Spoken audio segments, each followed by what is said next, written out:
ज्याने आया बहिणीची रक्षा केली तो शिवाजी. होय, मी शिवाजी बोलतोय. फाल्गुन मध्ये तृतीय शके 1551 किल्ले शिवनेरीवर गुणवान कणकर अशा आई जिजाऊ व वडील शहाजीराजे यांच्या पोटी माझा जन्म झाला. माझ्या बालवयात आऊने मला रामायण, महाभारतातील राम, कृष्ण, भीम, अर्जुन यांच्या कथा सांगून माझ्यावर चांगले संस्कार केले. युद्धनीती, विविध कला व विद्या मला 12 वर्षे अवगत होता.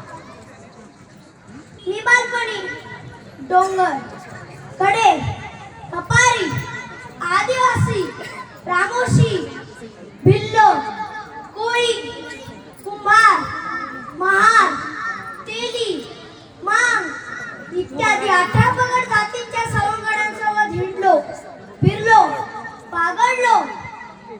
एप्रिल 1603 मी 15 वर्षांचा होतो.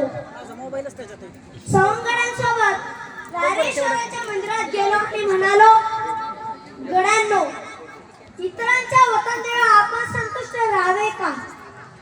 दुसऱ्यांच्या उंजळीने आपण पाणी प्यावे का? किती दिवस ही गुलामगिरी सहन करायची? किती दिवस आपल्याच बांधवांचे रक्त परकांसाठी सांडायचे? त्यांना मी माझा मनोदय सांगितला. गड्यांनो, आपला मार्ग ठरला. आपण आपल्या ध्येयासाठी सर्वांनी झटायचे, सर्वांनी खपायचे, सर्वांनी प्राणही अर्पण करायला तयार व्हायचे. सर्वांनी प्राणी अर्पण करायला तयार व्हायचे. आणि आम्ही सर्वांनी शंभू महाराजांच्या साक्षीने आबांनी व आऊसाहेबांनी पाहिलेल्या रयतेच्या स्वराज्याची शपथ घेतली.